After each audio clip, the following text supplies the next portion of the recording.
Eu nem sou o dono da casa, mas estou dando. Espero que vocês se sintam bem. Os áreas de Maricá tiraram a minha voz, eu não sei o motivo. Eu desci no supermarket e perdi minha voz. Alguma coisa no supermarket me afetou. Eu estava falando normal e aí, desse jeito.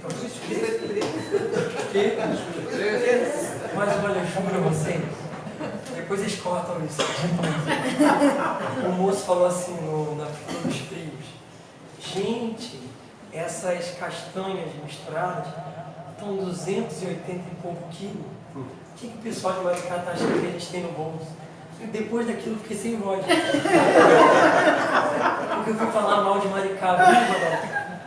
Eu acho que a espiritualidade daqui não recebeu bem isso. Falar mal aqui não. Isso, agora fala boa noite de novo. Boa noite. Boa noite a todos. Para aqueles que estão vindo pela primeira vez, esses que estão vindo pela primeira vez já conhecem a doutrina espírita há muito tempo, estão conhecendo hoje.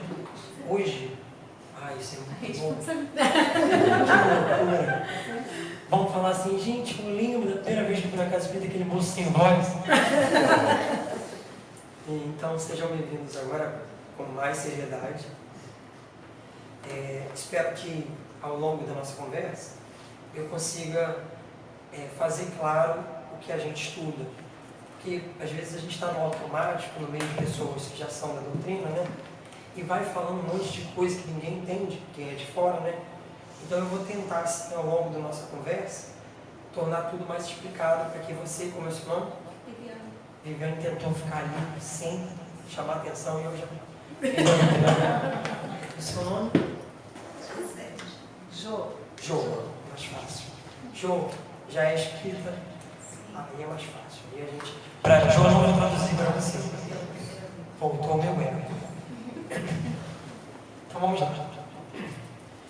Quando e precisa do microfone para sair da gravação, não é isso? Eu espero que não tenha esse motivo. Ele falou que estava sem voz, aí está duplicando. Para ver se...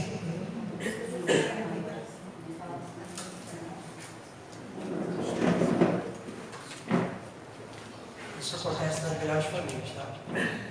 Grandes eventos, com 2.000, 3.000 pessoas, parece que o equipamento é afetado espiritualmente. Som. Quer?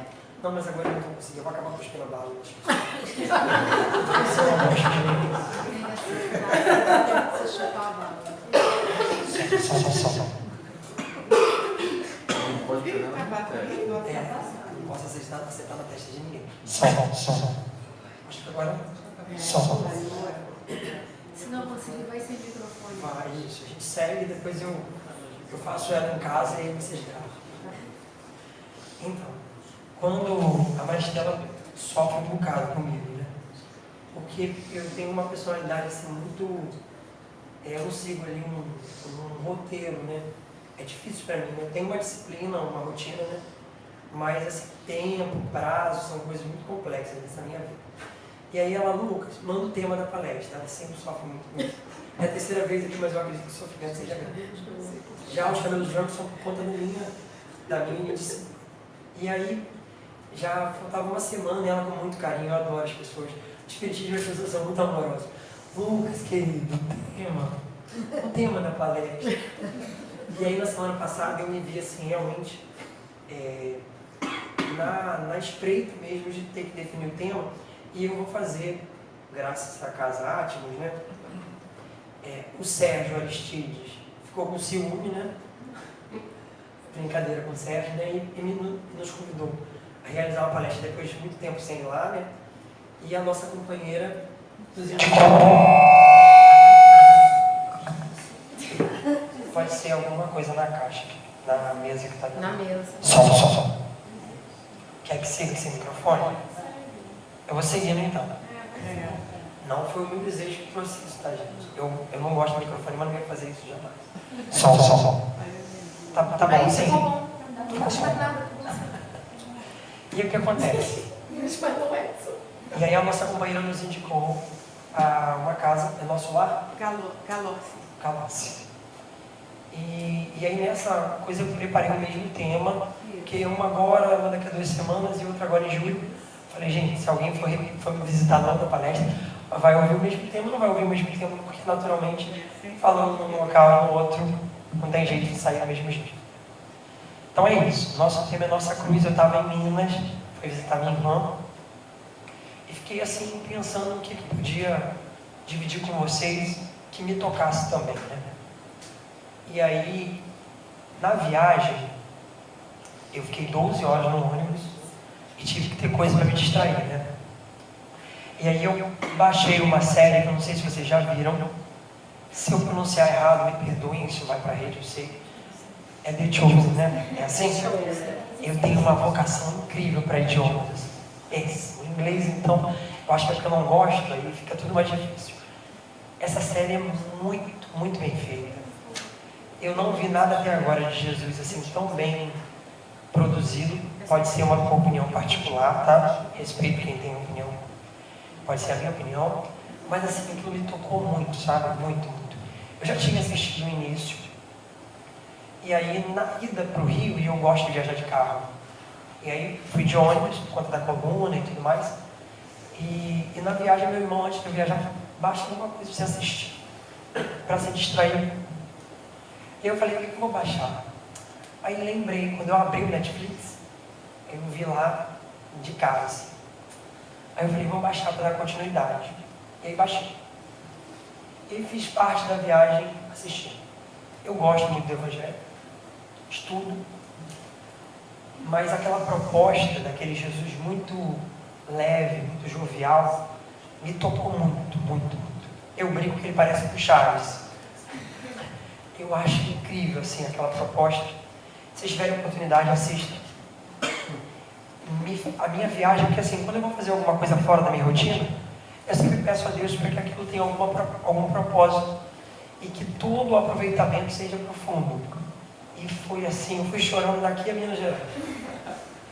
E assim, aquilo foi me tocando, assim, então eu me vi, eu não estava no ônibus, eu não estava viajando, eu estava naquela cena ali, sabe? Porque eu pedi para estar ali, né? E a proposta também tem um magnetismo em comum. E eu vou citar isso em alguns momentos, tá? Mas foi a série, a parte da série que eu vim assistindo, que me levou a esse convite. Teve uma cena, e aí eu vou falar isso, e depois a gente entra propriamente no tema. Jesus vinha caminhando com os discípulos, e aí quando ele entra em Jerusalém, ele vê alguns indivíduos sendo crucificados. Ele já naquele momento, ele entrevê o processo que iria se cumprir. Os discípulos não entendem nada. Naquele momento, eu senti, né, não só a proposta de reflexão do que a cruz do sacrifício de Jesus fez e trouxe para todos nós, mas aquilo me tocou do quanto a gente entra no processo comum e esquece da trajetória, né? Esquece daquilo que está previsto, daquilo que está planejado, daquilo que vai precisar se cumprir na nossa trajetória. E aquilo me fixou. E quando eu sentei lá na sala, na casa da minha tia, eu pedi à espiritualidade que me trouxesse alguma reflexão. E aí, essa foi a grande reflexão. Na pesquisa, cruz, a ideia dessa tortura, né? Pelo que eu fiz de pesquisa, para quem tiver, tem que tinha, mas eu agradeço. Tem aqui já na pesquisa, mas eu vou precisar de bastante, porque a voz está indo e voltando. Obrigado. E aí na pesquisa que eu fiz, os historiadores acreditam que os persas criaram essa proposta de tortura que seria a crucificação. E aí, alguns povos foram copiando e replicando até que chegassem aos romanos. Porque os romanos absorviam muitas coisas culturais de outras regiões. Quando eles dominavam, eles absorviam parte daquilo sem dificuldade. E a crucificação se tornou uma pena, assim, culminante, né? Algo assim, extremo. E assim, quando a gente olha Jesus, alguns filmes tentam reproduzir, tipo Paixão de Cristo, né? Alguns indivíduos desencarnavam antes de serem crucificados, só no processo de açoite, né? E a crucificação era feita de uma maneira para que o indivíduo, assim, o desgaste era tão grande que a maioria desencarnava, falecia, morria asfixiado, né? Pelo peso do corpo. Agora a gente vai sem microfone. Pode continuar. Continua que tá gravando. Graças a Deus. Será que vão me ver? Não. Dá pra ver. E aí, agora eu fico livre. E aí o que acontece? Nessa reflexão, a gente conhece bem a tortura que é a crucificação. A gente conhece bem o que foi proposto naquele momento e o que Jesus viveu. Mas às vezes a gente fica um tanto confuso, porque 2000 anos se passaram e de lá para cá, nós, e aí respeitando quem está vindo pela primeira vez e tem uma outra concepção religiosa, nós que somos espíritos, partilhamos da certeza da razão reencarnatória, dessa reflexão de que nós não estamos aqui pela primeira vez. Estamos aqui muitas e muitas vezes, na maioria das vezes repetindo erros e descuidos. E nós passamos por muitas escolas religiosas. Aqui consegue me ver, né? Sim. E nessas muitas escolas religiosas, a reflexão sobre a crucificação tem sentidos diferentes, né? E aí, como a gente passou por muitas escolas religiosas, mesmo nós, nessa encarnação, estando aqui no Espiritismo desde criança, no nosso coração a gente traz lembranças, sabe? Como se fossem intuições de vivências que nós tivemos. Então, para muitos, a crucificação de Jesus foi para libertar a gente do pecado. Foi para salvar a gente do pecado. Foi para redimir a humanidade. E aí a gente precisa entrar, aprofundar essa reflexão, para entender o que seria a cruz e o que seria a reflexão de todo aquele momento histórico que Jesus vivia, né? Então é muito interessante, e vendo a série isso ajuda bastante. Nós, humanidade, eu não vou falar dos discípulos nem do povo, vou falar de nós, humanidade. A gente aguardava um outro Jesus. Nossa ânsia era por alguém que nos desse poder. O que acontecia naquela região? Era uma região, naquele momento de Jesus, dominada, já tinha sido dominada por tantos outros povos, mas naquele momento Roma detinha o poder total. Mas Roma, como é que Roma administrava? Ela respeitava as questões culturais locais.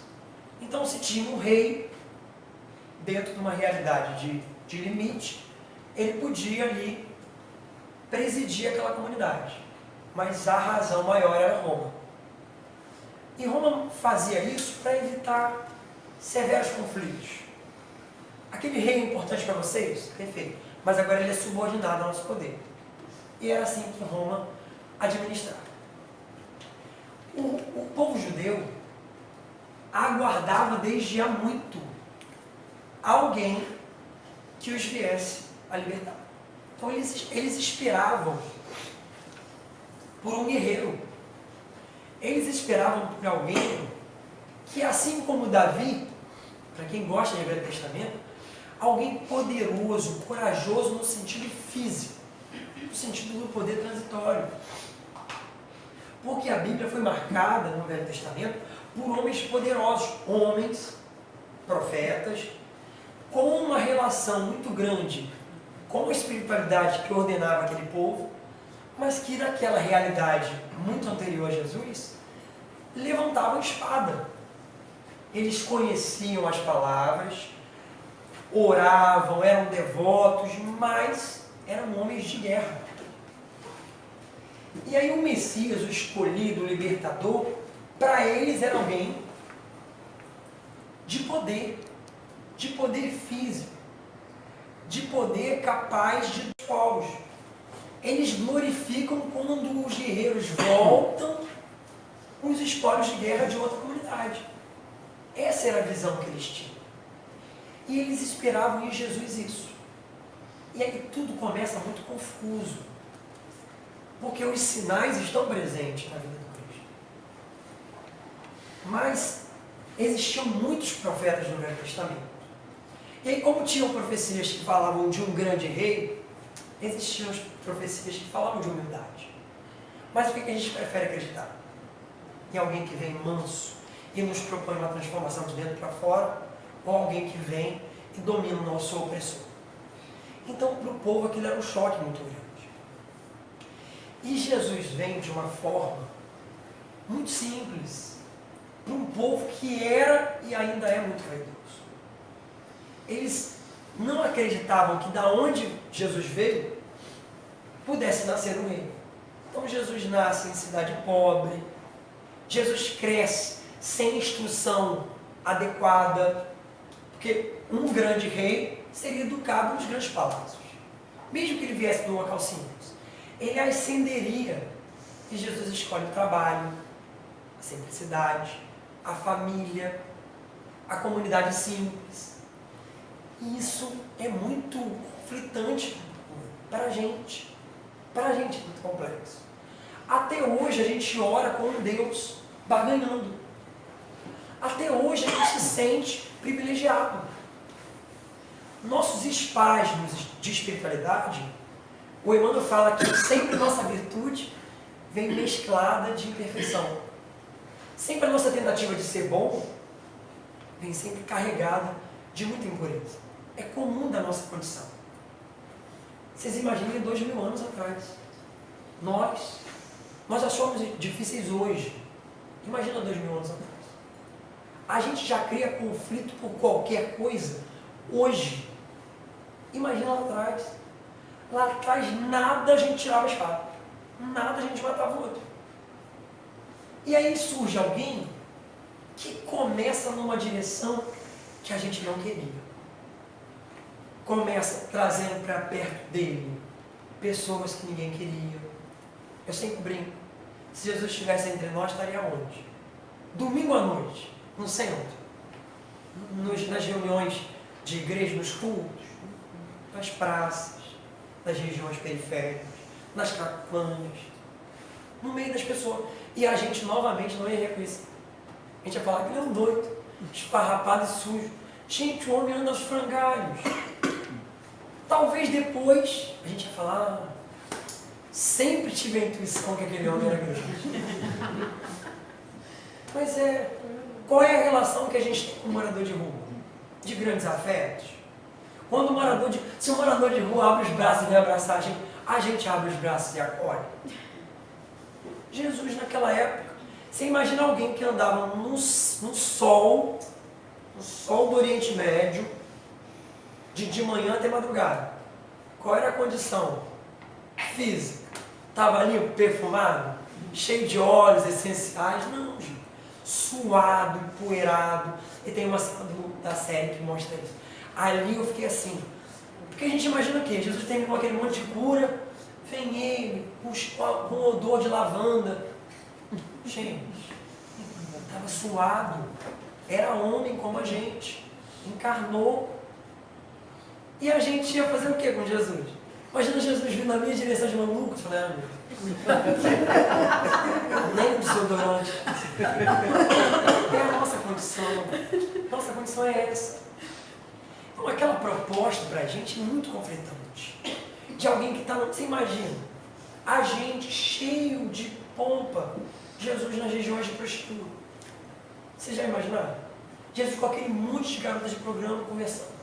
A gente vai falar, poxa, o homem também nem se preza. Olha a reputação. Já imaginou Jesus naquela barricada conversando com os traficantes, os meninos ali? Seria a realidade. Então a gente precisa pensar, será que eu aceito mesmo a ideia do Cristo? Porque fazer uma leitura histórica é fácil. Trazer para os dias de hoje. No meio do Ceasa, aquele monte de peão descarregando caminhão para lá, vão para cá. E Jesus ali no meio, tomando café, esquecendo de lavar a mão, comendo pão junto. É isso. Porque ele não estava preocupado com o que está em volta. Se Jesus escolhesse seus seguidores hoje, a gente ia ficar um tanto confuso. Entende? Ele ia escolher, de repente, um ex-traficante, a gente ia falar, será que transformou mesmo? Ele ia escolher alguém que faz negócios escusos. A gente ia reprovar e falar, meu Deus, tanta gente boa, tanto missionário para ele escolher. Então, essa proposta já começa difícil para a gente. E a gente precisa repensar ela todos os dias. Qual é a proposta do Evangelho na minha vida? Ela é uma proposta que não vai na direção comum. Ela vai despindo. E ele faz isso constantemente com a gente. O Evangelho é uma lição constante de desconstrução. Quando eu li hoje a respeito da crucificação, fiz uma pesquisa no Google, quando o indivíduo era crucificado, ele era primeiro despido. E é muito característico daquela época, a roupa, a vestimenta, determinava de onde você era. Você conseguia perceber a cultura pela vestimenta. Você está sem roupa. O que Jesus está querendo propor o tempo inteiro para a gente? Desde o nascimento até o fim. Que a gente está enfeitando por fora. Está preocupado com a aparência dele. E aí vamos seguir. Nós conhecemos parte da vida dele, da trajetória dele, do que ele nos deixou. Mas a culminância disso chega à crucificação. E aí quando Jesus é crucificado, a grande questão é, quando é determinado que ele ia ser punido, ele questiona? Ele gera embate? Merecia? Ele não merecia. Ele não merecia. E se ele quisesse, eu vi esses dias a palestra do Haroldo Dutra, se Jesus quisesse, como governador da terra, ele não ia ser subjugado por força nenhuma na terra. O homem que cala uma tempestade vai ser subjugado por uma tropa. A grande questão é porque ele sabia que aquilo precisava se cumprir. Aquela era a lição magna da nossa trajetória. Porque nos irrita ele não questionar. Nos irrita ele não se explicar. Porque ele não tinha do que se explicar. Ele sabia qual era a nossa natureza. Ele sabia que por mais que ele explicasse, nem os que o seguiram o entendiam. E como é que estavam os seguidores? Espalhados, afugentados, amedrontados. E aí a lição da nossa noite começa a partir de agora. Porque em sabendo que precisava se cumprir, ele segue sem temer. Para o encontro da cruz, Jesus não titubeia. Ele não recua. Ele acolhe mesmo sabendo que ele não merecia. E a gente? Porque a ideia de cruz, a gente entende, traduz, e é comum a gente traduzir e entender assim, como os nossos percalços, as nossas lutas. Costuma-se dizer que cruz é aquele negócio que você não tem como resolver. Você não tem como desfazer, não tem como adiar. É aquele negócio que você carrega. É aquele filho difícil. É aquela mãe intransigente. Essa realidade, tem como a gente desfazer disso? Entende? Você só tem uma oportunidade de emprego. Seu chefe é insuportável. Tem como você mudar isso? Pelo menos naquela circunstância não. Então a gente precisa entender que, nesse contexto, a cruz passa a ser pra gente aquelas coisas que a gente não tem muita opção. Você acolhe porque tem que acolher. Mas se a gente pudesse, a gente largava pelo caminho. E muitas vezes a gente negligencia ou passa a vida inteira reclamando daquilo. E aí voltamos à trajetória da crucificação. Não vemos em Jesus, aí a gente fica naquela reflexão. Mas é o Cristo. Mas Jesus é o espírito de uma hierarquia, sim. Mas ele nos deixou uma lição, e eu gosto muito de uma proposta que é a seguinte. Nós não sabemos quem é Jesus de verdade. A profundidade é incompreensível para a gente. O que ele fez aqui conosco é o tipo de humanidade que a gente pode alcançar. Então vocês não imaginem que Jesus é aquilo. Jesus é um espírito que a gente não tem nem palavra para traduzir. Mas aquilo ali que ele fez é o acessível. Ele não fez nada que a gente não pudesse alcançar. Então, não dá para ficar alegando, dando desculpa. Até porque depois dele e antes dele, outras pessoas já fizeram coisas semelhantes.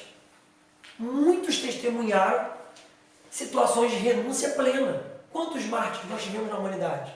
Quantos grandes vultos se sacrificaram por um bem maior? E a gente tem até hoje.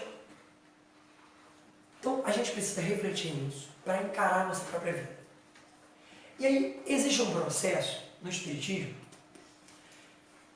Kardec, que é o grande organizador desse nosso patrimônio, que não é nosso espírito, é para toda a humanidade, para qualquer religião, para qualquer caminho. E ele pergunta qual seria o primeiro passo. Qual seria o primeiro passo para a gente avançar, para a gente começar, para a gente... E aí os espíritos explicam que é conhecer-se, voltar-se para si. E a gente precisa entender qual é a nossa cruz. Porque tem gente que acorda cedo, se arruma e vai tomar conta da cruz do vizinho. Gente, a nossa tem peso suficiente. Tem gente que processa. Tem gente que tem detalhado as notícias da cruz dos outros. Sabe fulano? Você não está sabendo. Na família, no ambiente de trabalho. E quando a gente cuida, eu não sei vocês, eu tenho a sensação de que eu tenho pouco tempo aqui. E que o dia parece que vai se comprimindo cada vez mais. E eu não estou tendo tempo de cuidar da minha vida. Então hoje em dia eu deixei de fazer fofoca, porque eu percebi que eu estou me auto-sabotando no meu tempo. Então quando alguém fala assim, deixa eu te contar um negócio, meu Deus, vai juntar com a minha demanda, vai ficar grande demais para eu equacionar. Prefiro que não me conte agora. Deixa para o outro momento que eu estiver light. Como esse momento light nunca chega, então eu fico sem fazer fofoca. E vou seguindo assim. Ou tentando, né, gente? A gente brinca assim, mas a gente faz fofoca todos os dias. E o que acontece? É importante que a gente olhe e comece a identificar quais são as nossas fraquezas. Quais são as nossas dificuldades. Porque às vezes a gente não se dá conta. E é interessante que nessa reflexão a gente costuma terceirizar a culpa. Então assim, eu não sei vocês, eu venho de uma família com muita dificuldade. Não é dificuldade financeira não. Dificuldade na formação, nas escolhas dos meus pais. É diferente da de vocês. Essa é a nossa vida. E se os nossos pais forem olhar para trás, também foram escolhas difíceis. E a gente costuma se lamuriar, justificando erros cometidos, coisas que a gente não consegue. Hoje eu sou ansioso por causa do meu pai. Eu não consigo fazer grandes escolhas porque a minha mãe me criticava muito. Tudo bem, a psicologia nos ajuda a entender tudo isso. Mas não dá para a gente ficar nessa janela para sempre. Entende? Já chegou o momento da gente entender o seguinte, e essa é a grande proposta do Espiritismo. Você não é vítima. Você não é alguém que foi colocado acidental. Tinha vaga para Copacabana, caiu para São Gonçalo. Foi um sorteio, não foi. Você é participante lúcido. Lúcido. Você falou, São Gonçalo, por favor. Mais para dentro, por favor. Para fora eu vou me sentir muito vaidoso. Bota um pouco mais. Tira da principal. Precisamos dar um pouco para valorizar. Nós escolhemos o processo. Nós fizemos a escolha. E muitas vezes os nossos orientadores espirituais, Lucas, querido, vamos pegar leve? Não pega leve, não. Eu não estou em condição de merecer isso. Vamos tentar escolher algo que se aproxime da minha condição de falido. Nós não somos estandartes de comportamento bom. Então, em sendo assim, a gente entra nesse processo pedindo. A maioria de nós, quando esteve do outro lado, pediu, já saiu minha vaga? Ainda não. Semana que vem eu volto. Aquela vaga, se não tiver essa, pode ser uma outra. Eu queria voltar para acertar aquilo que eu não botei no lugar. E quando a gente entra aqui, e respira esse ar maravilhoso, a gente começa. Ai, não aguento fulano. Ai, meu Deus, por que a vida não me livra de fulano? Minha vida vai desse jeito por causa do meu marido. Meus filhos são um grande pendor no meu caminho. Gente, nós somos os grandes promovedores da nossa aflição. Todo esse grande sofrimento que a gente vive, nós somos construtores. E mais do que isso, revelo a vocês as questões coletivas que nos atormentam. A gente tem mão lá fora. Eu tenho pavor de político corrupto. Vocação total para isso. Aquilo que te irrita, aquilo que te fere, você fala assim, ai meu Deus, se eu pudesse, é ferida aberta, é ferida magoada, é ressentimento no coração. Então, começa a se observar. Erros que te provocam ojeriza, nojo, você tem alguma vinculação ali. Alguma coisa no seu psiquismo, na sua mente, na sua profundidade, tem afinidade com aquilo. Ou por algum trauma vivido, ou por algum trauma proporcionado. De uma forma ou de outra, você esteja lá. Então, vamos primeiro, para pegar a cruz com vontade, como alguém que vai para a academia e pega o peso com coragem, vamos identificar que é nossa. Porque a gente costuma fazer assim. Imagina que a cruz é um negócio inteiro. A gente vem fatiando ela e parece que é assim. Isso aqui é da minha mãe. Isso aqui é coisa do meu pai. Isso aqui é coisa de outra vida. E olha, o mais engraçado é a outra vida. Parece que a outra vida é uma vida de alguém que não sou eu. Na outra vida é você.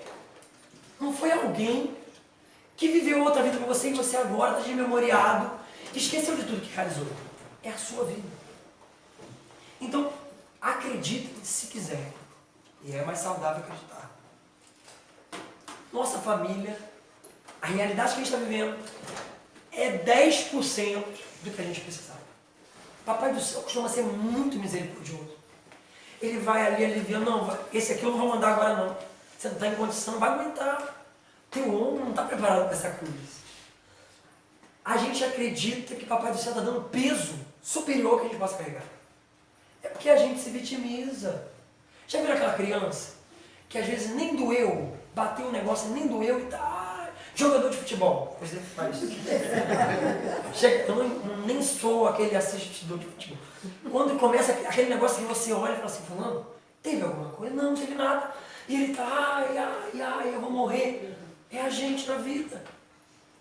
Parece que é um negócio desse tamanho, mas na verdade é desse. É porque a gente gosta de se fazer de vítima. E acredita até no coração que Deus vai lá e fala assim, tá chorando, vamos dar uma aliviada? Tá fazendo pirraça. O que mãe faz quando o filho faz pirraça? Você fala para ele assim, a gente vai sair, vai na casa de fulano. Você trata de se comportar. Se ele chega lá e faz pirraça, ele ganha o doce ou ele ganha o cachê? Ou ele é privado daquilo que ele gosta? É o comum. Deus é todo misericórdia, mas é um educador. Se ele fala, Lucas, vamos lá? Foi. Na primeira oportunidade, eu não aguento mais, eu vou fugir daqui, todo mundo aqui todo mundo me persegue. Esse é o nosso discurso. Todo mundo me persegue. As pessoas costumam ter implicância. Olha, gente, quando eu vejo gente assim, eu falo assim, será que eu sou assim, Jesus? Será que eu só consigo enxergar isso nos outros? Porque a gente costuma ter essa trajetória. No trabalho, as pessoas são muito difíceis. Na rua onde eu moro, as pessoas são assim, insuportáveis. Eu costumo pegar ônibus com pessoas, gente, que mundo que essa pessoa está vivendo? É o inferno astral dela mesmo. Porque no momento que a gente se dispõe a viver bem, as pessoas passam a ser maravilhosas. Quais as suas limitações? Quais as suas dificuldades? Então não adianta. A gente não vai conseguir fazer um móvel de madeira de demolição com a nossa cruz e vender por aí em bazar. É nossa. Se você deixar ela aqui, ninguém está vendo. Chega lá na frente, você encontra. Não tem jeito. Não tem jeito. Descumpriu uma responsabilidade. A vida vai te dar. Quando você abrir um presente com aquele laço bonito, quando você abrir, você fala, ai meu Deus, de novo. Tem gente que fala assim, casei com um fulano, vivi uma vida difícil, me separei, amadureci. Depois de me casar, você acredita que era igual? Parece que eles eram irmãos criados na minha família. Vocês acham mesmo que o Papai do Céu deixa perder de vista? São os seus ajustes. Tem que encontrar. Tem coisa, tipo marido, que você escolhe. E filho? Você fala assim, meu Deus. E agora? Porque tem pais que não vão dizer que não queriam em algum momento desfazer dos filhos. Mas tem uns mais sinceros que falam assim, ai meu Deus, como é que eu faço para recomeçar esse negócio? Essa semana eu estava conversando com a minha cunhada ali. Da reset. Eu tenho Da reset. Eu tenho uma presença aqui, né, que ela tenta se livrar da gente, mas ela não consegue. Porque tem coisa que você escolhe. Mãe, você escolhe. Mas assim, Agora sogra. sogra, cunhado, você pode mudar. Coitada dela. Ela vivia um tormento energético com a gente. E aí, de repente, ela pensou assim, ai, me separei do irmão dele. Agora eu não vejo mais essa família. Só que ela tem 2 filhos, né, que são minhas sobrinhas para sempre. Então não tem jeito. Ele pode arrumar outra pessoa, ela é cunhada para sempre. E é um negócio que assim, a gente convive mais com ela do que com ele. E eu falo assim, minha querida, o que você fez para merecer a gente? A gente está sempre perseguindo ela, sabe? Onde ela vai, a gente está atrás. Eu falei, vai para a palestra comigo. E essa semana ela brincou, que ela tem 2 meninas. E gente, num mundo igual ao nosso, com um monte de dificuldade, com falta de tempo, com cansaço, tem hora que você surta. E ela falou para mim assim, eu amo minhas filhas. Se eu pudesse voltar atrás. Não é que eu não queria tê-las, mas eu queria por algum momento não ser mãe. Gente, vocês acham que eu não... Quando eu vejo adolescente dizer assim para mim no balcão, eu queria tanto fazer 18 na escola que eu trabalho. Eu falo assim, meu querido, faz 35. Faz que você vai ter uma saudade dos 18. Essa semana eu estava fazendo fisioterapia e as pessoas falam isso num lugar de sofrimento. Eu lá, tudo doía. Aí a pessoa me disse assim, eu não me troco por ninguém novo. Parei o exercício, parei mesmo. Qual idade que você não se troca? 20? 20, gente. Gente, eu ficava no final de semana todo no movimento espírita, não dormia. Segunda, a pele era linda. O cabelo esvoaçante hidratado. Gente, não tinha cansaço. As pessoas me falavam assim, eu estou exausto de quê? Palestra, eu fazia 3 num dia. Eu faço uma numa semana. Eu falo assim, gente, me dá um mês de descanso. Eu não aguento, gente. A vida é uma luta. E o tempo vai chegando. Vai chegando. A gente hoje perde uma noite de sono. Dura um ano, passa um ano, você fala assim, ainda lembro daquela noite. Como ela pesa nos meus dias. E tudo isso vai compondo a realidade de amadurecimento do que o Papai do Céu vai nos propondo. E aí a gente vai. E aí é uma coisa impressionante. Eu não queria voltar para os 20 com a cabeça dos 20, não. Eu queria estar com 20 com a cabeça dos 35. Porque aí o pessoal me chama assim, vamos para aquela bagunça. Não. Bagunça. Vou dar uma economizada nas energias. Porque 35 está logo ali. Então, nessa realidade, precisamos parar com muito carinho. Olhar para a nossa realidade. E primeiro, assumir. Eu sou.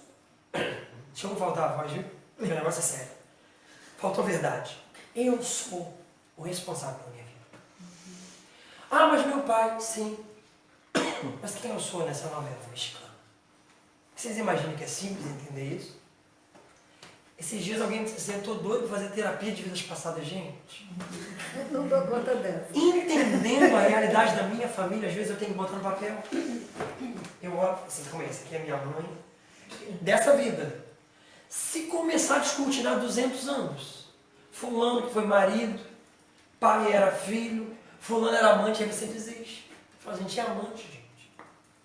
Você entender que aqui, quando você começa assim, por que eu brigo tanto com meu irmão? Tem hora que eu queria desistir dele, às vezes eu tenho vontade. E aí quando você olha para dentro, não precisa fazer terapia de vidas passadas, não, gente. Nada disso. Você faz um silêncio assim, interior e fala assim, Jesus, o que eu fiz? Aí Jesus diz, ô meu filho, vem lá de cima, aquela voz que vem de cima e de dentro. Ô meu filho, pergunta não. Vai ficar doloroso, constrangedor. Aquele que você acha que é o seu algoz passa a ser a grande vítima da situação. E tem situações que você vai enxergar e não vai ter condição de encarar e vai ter dificuldade. Porque a gente tem um ralado de joelho, passa uma semana de cama, imagina se a gente descobrir que a gente era um grande assassino. Então, temos na nossa mão tudo que a gente precisa agora. Não nos falta informação nenhuma. Tem amigos meus que vivem indo no oráculo. Aí eu fui na cartomante para ter resposta da minha vida. Oh, meu Deus. Tenho medo de ter resposta da minha vida. Porque eu tenho medo de chegar lá e a pessoa dizer para mim assim. Então, lá do outro lado da vida, para as outras pessoas vem um monte de informação, mas eu vou ser sincero para você. É você mesmo. O negócio é contigo. Meu irmão que brinca. Que se eu fosse num desses oráculos, eu dizia assim, não pesquisa não, essa coisa das antigas, deixa isso para lá. Porque a vida da gente hoje é tudo que a gente precisa. Muito bem planejado, projetado, com margem de erro, para mais ou para menos. Então, não se preocupem. Não tem nada calculado para mais. Porque às vezes tem gente que diz, né? Será que não tem alguma coisa errada nesse termômetro que está intensificando mais para mim? Ô Deus, será que o negócio ainda está fora de nível? Porque aqui está muito pesado, eu não estou conseguindo. Não é. É a nossa vaidade. É a nossa incapacidade de ter coragem de olhar para cima. E de acolher as nossas dificuldades. E projetá-las como nosso crescimento. Se a gente olhar com carinho, grandes conflitos do passado, que lá atrás pra gente a gente estava jogado no chão, desesperado, hoje a gente olha com muito respeito. Que nos fizeram chegar até aqui. Grandes términos, grandes conflitos familiares, grandes separações, grandes perdas familiares, nos fizeram ser quem nós somos. Dá para tirar alguma coisa? Será que nós éramos as pessoas? Seríamos essas pessoas fortes que nós somos hoje? Então é importante que a gente olhe com muito respeito para a nossa trajetória. De um lado, eu proponho duas reflexões. Essa trajetória é muito solitária. Muito solitária. Porque quando você está diante de um problema, hoje eu estava com um amigo, um grande amigo, que se tornou um grande amigo, e ele vivendo a aflição da depressão, da ansiedade, e dava para ver no semblante dele o desespero. Quem aqui já teve crise de ansiedade sabe disso. Quem aqui já viveu uma depressão profunda sabe disso. O semblante dele, e quando a gente vai exercitando a empatia, que é a filha do amor, quando a gente olha para o outro e tenta sentir o que o outro está sentindo, dói. Dói você ver que o outro está procurando ajuda. E a gente sabe que sempre tem ajuda, mas o grande caminho é nosso. A grande luta é solitária. A gente vai... Eu conversei com ele sobre isso. Estava fazendo oração e ele falou assim, você está bem hoje? Eu falei assim, então, até agora há pouco, eu estava nas minhas aflições do dia. E aí a gente não leva muito a sério as nossas reuniões. Eu estava nas minhas aflições do dia, preocupado ali com as coisas. E aí do momento que eu me conectei com uma coisa do coração, que foi a necessidade desse irmão. Naquele momento eu senti a presença da espiritualidade aqui da casa. E aí foi aquele banho, né? Sabe aqueles lava-jato de posto? Que vai tirando a sujeira toda. Eu me senti limpo. E aí eu botei uma música no celular, um hino, né? Evangélico, e aí naquele momento eu pude sentir o que o nosso irmão estava sentindo. E aí aquilo me trouxe a emoção. E nós fomos orar juntos. Conversando, eu falei para ele assim, olha, você vai sempre ter ajuda. E é importante que você perceba que as pessoas vão estar ao seu lado da parte de Deus. Deus vai sempre mandar cartas vivas te visitando. Todos os dias, em todas as aflições. Mas a grande caminhada e escolha é sua. Eu estou aqui com você, orando com você, mas eu vou seguir. E você precisa entender que é você e Deus. A tua mãe vai estar contigo, seus amigos vão estar com você. Mas no momento do testemunho é você. A grande prova disso é o desencarne. No momento do falecimento, Ninguém faz a passagem junto. Cada um de nós segue sozinho. E nos grandes testemunhos da vida, por mais que você lembre agora que você estava rodeado de grandes afetos, no seu coração você estava só. Eu me lembro de um amigo, um grande amigo católico, passando por uma tormenta grande na adolescência.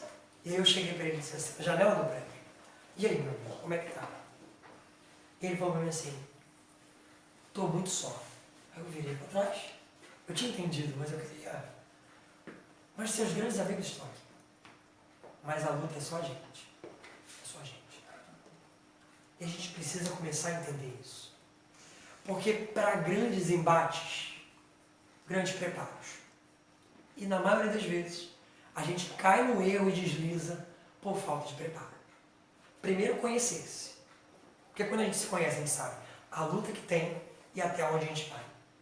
Eu, por exemplo, sei que eu sou uma pessoa extremamente reativa. Então eu já preparo as situações ao redor para que eu consiga lidar. Porque se eu agir com despreparo, chega na hora a coisa descuidou. Então eu tenho que saber aonde eu consigo ir. Aonde minha perna alcança. Senão eu caio toda hora. Já conviveram com um dependente químico? Qual é a realidade da dependência química? O indivíduo fica envergonhado por estar errando de novo. Mas é falta de quê? Falta de autoanálise. Porque quando você entende que você vai cair muitas e muitas e muitas vezes, você não fica se martirizando por isso. Nem se culpando e nem esperando a aprovação das pessoas. Essa é a grande questão. Eu preciso entender que as grandes lutas, eu vou ter queda. Quem convive comigo diz assim, quem convive comigo mais intimamente, você pede muita desculpa. Eu falo assim, olha, isso é um exercício, eu sou extremamente orgulhoso e vaidoso. E muito prepotente. Então a tendência é eu achar que eu estou certo em tudo. Então, por via das dúvidas, e não é um automatismo. Numa situação de conflito, eu começo já pensando assim, será que eu não errei? De qualquer maneira, me perdoe. Isso vai nos ajudando a entender a nossa real condição. Porque se eu fico naquela, não, eu preciso analisar com calma para saber as situações que eu estou certo ou errado. Como é que é a nossa visão de vida? Quem está sempre errado na nossa relação? O outro. Sempre o outro. E a gente vai sempre arrumar, a gente dá conversa com os outros. E diz assim, posso te contar uma coisa? Você não sabe o que fulano me fez. Porque a gente quer o quê? Fulano teve coragem de agir assim com você. Aí a gente teve. Que a gente parte naquela condição assim, tá vendo como é que até fulano está do meu lado? Claro. Quando você vai para uma audiência, para julgar, quando você vai lá para um momento ali crucial, o indivíduo vai ouvir uma parte e vai ouvir a outra. Então, às vezes, sua história é linda, mas você descobre que, na verdade, você é o errado da situação. E quantas pessoas vão para o tribunal achando que estão com a razão? Então, no tribunal da vida, qual é o certo? Quem está com a razão? Quem sempre sente. Quem sempre entende. E a gente, normalmente, é aquele que agride. É aquele que quer que o outro faça parte dele. Já passou da hora da gente começar a ser o que se dispõe a dar o primeiro passo. As nossas relações são muito problemáticas, porque a gente vive na ofensiva. Porque a gente vive na expectativa de que o mundo se transforma no céu. Não vai se transformar. A cruz é nossa. E do outro lado, essa é a grande questão. Eu vejo espírita, né, que estuda isso que a gente vive, esperando que do outro lado chegue alguém e diga assim, fulano, que terrível, olha quantos erros você cometeu. Gente, o pior de tudo é lidar com você mesmo. É alguém chegar e falar assim, oi Lucas, querido, tudo bem? Chegou, né? Fez boa viagem? Tá mancando, né? Você chegou mancando, já não fez boa viagem. Então, Lucas, essa aqui é a cadeira da reflexão. Senta aqui um pouquinho, sem pressa. Aqui estão os arquivos, mas você tem os arquivos também, não precisa disso, mas se precisar, pode acessar. Pensa um pouco antes de começar, porque a gente imagina que lá do outro lado a gente vai chorar e vai dizer, você acredita que a minha mãe me perseguiu minha vida inteira? Ai, coitado, meu trabalho era meu Deus, vem com a gente vai cuidar de você. Nós não sabemos quem somos. E se a gente olhar no espelho, eu costumo dizer assim, devia ter um negócio assim, na vida da gente, que trouxesse câmera igual esse reality show. Gente, quando a gente se observa, tendo uma atitude errada, não sei se vocês já tiveram a oportunidade de se ver. Gente, eu não gosto, esses dias uma amiga falou assim, por que você não gosta dos seus áudios? Eu falei assim, porque eu vejo a maneira com que eu falo.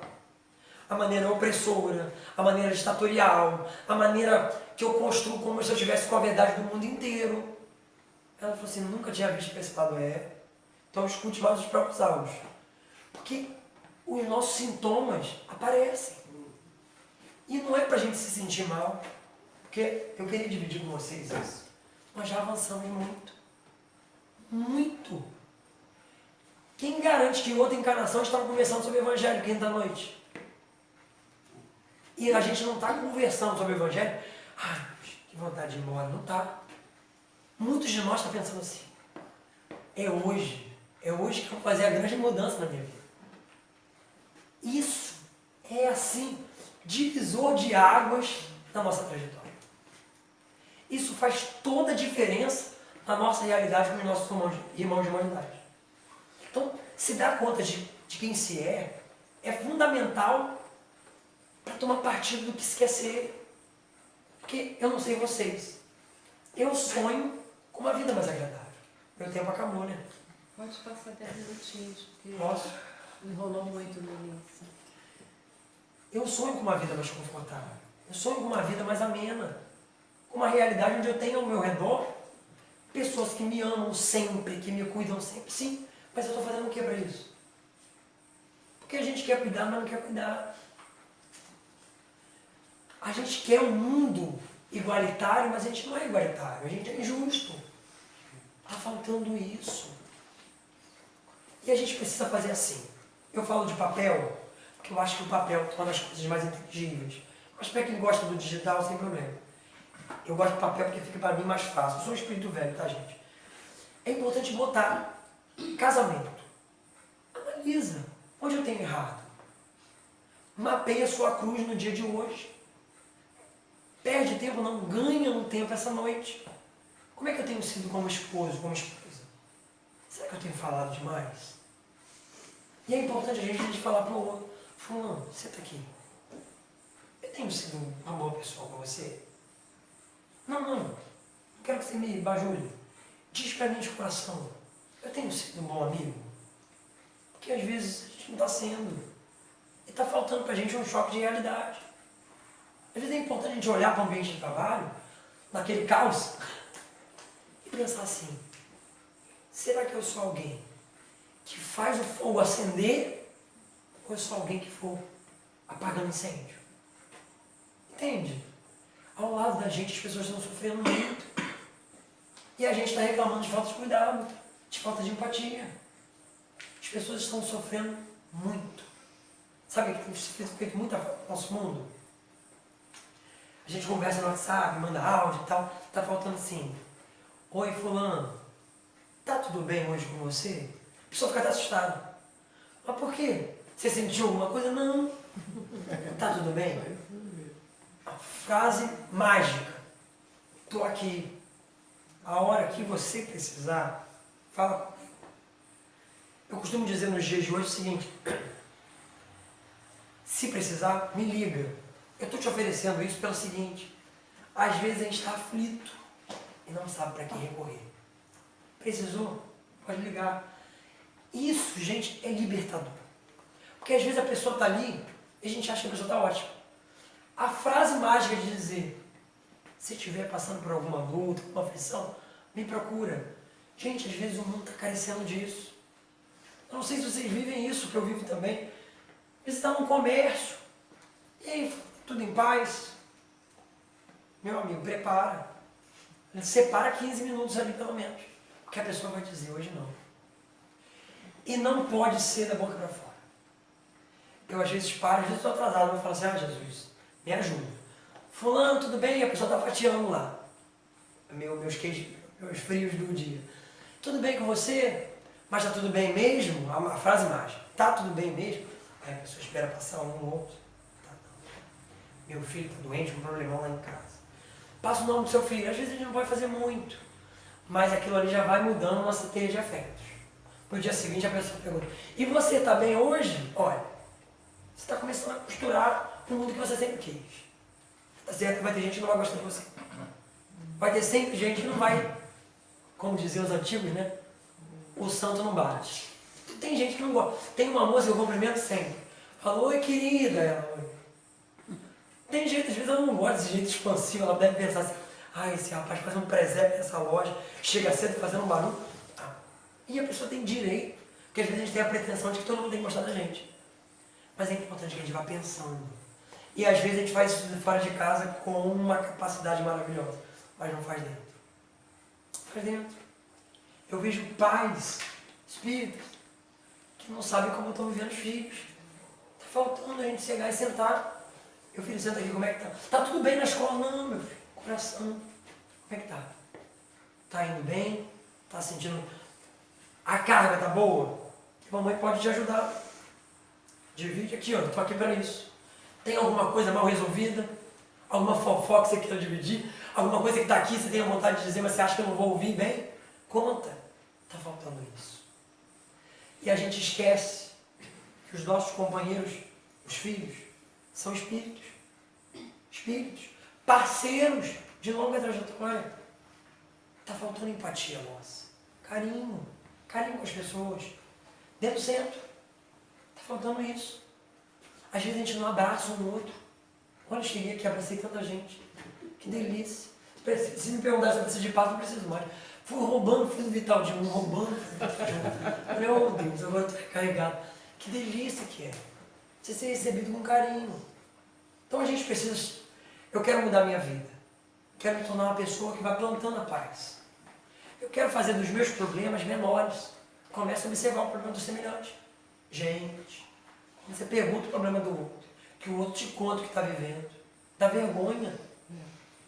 Gente, às vezes eu estou pensando assim, dormi tão bem essa noite, mas estou com uma dorzinha de... A gente sempre tem alguma coisa bem.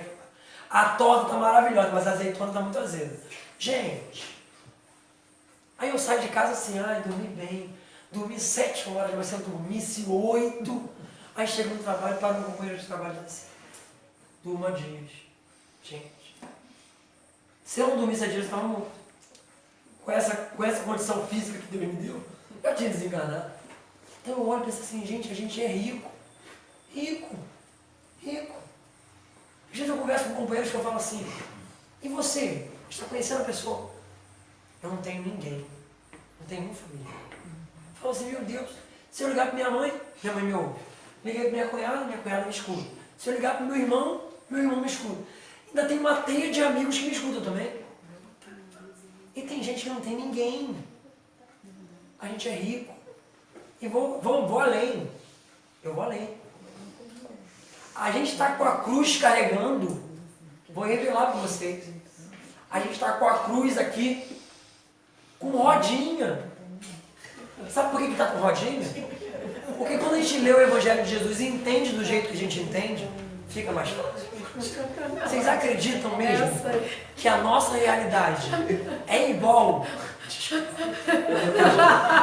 Vou botar uma coisa agora. Se vocês quiserem, pode editar isso. Não, Lucas, tá legal. Vai ter gente assim, mãe, você viu o que esse moço falou na internet? Manda pra FEB isso que tá. Meus queridos, encara esse mundo sem Jesus. E tem gente encarando sem Jesus. Eu não estou falando do Jesus nosso, da nossa crença. É dessa vivência. Ou achando um outro Jesus, né, Lucas? Que na verdade existem pessoas que falam veementemente que acreditam nos preceitos de Jesus. Mas o que são os preceitos de Jesus? Qual é a ideia de Jesus? Está tudo muito confuso. Entendeu? Ainda Gera essa confusão, né? Ainda até para entender, até para conseguir visualizar, como você falou lá no início, qual é a sua cruz, né? Isso até dificulta. Com Jesus fica mais fácil. Muito mais fácil. Eu falo para vocês que quando a gente abre, eu li 2 páginas, foram fomentadoras dessa conversa. E não precisavam as duas. Uma só, a gente fazia 4, 5, 6 estudos. Tem gente que nunca viu esse material. E a gente tem ele à nossa dispor. A gente abre um livro de página para cá, abre outro para lá, abre uma página aqui ao Léo, recebe uma página do... Entende? Tá com rodinha. Tá fácil. A gente foi preparado, a musculatura, mais que outros irmãos. Não é porque Deus nos ama mais do que os outros, não. Porque nessa encarnação, nós pedimos oportunidades, pedimos ferramentas, porque a gente disse do outro lado que ia fazer muita coisa. O problema é esse. A gente andou prometendo mundos e fundos. Sabe? Aquela pessoa que vai começar um projeto, eu vou mudar. Político. Nesse município eu vou transformar tudo aqui. É a gente reencarnando. E o Papai do Céu foi dando ferramenta. Você quer o quê? É isso aqui? E a gente tem muita coisa em mãos. Muito em mãos. Está na hora da gente... Sabe o que está acontecendo com a gente? A gente cresce, faz aquelas folhas bonitas, dá flor, cai e não dá fruto. Aí na outra estação a gente de novo fica aquela coisa robusta, bonita, frondosa. Mas aí o fruto dá, mas cai verde. É bom o fruto verde? Está na hora. Está na hora de dar frutos. Frutos verdadeiros. De alma. Está na hora da gente parar. A grande questão nossa na Terra é essa. A gente não está aqui para confrontar com ninguém. A gente está aqui para servir. E duas coisas eu divido com vocês, já estourei meus 10 minutos. Espiritualidade tem tolerância, mas tem limite. Duas coisas eu divido com vocês que foram assim marcantes nessa construção.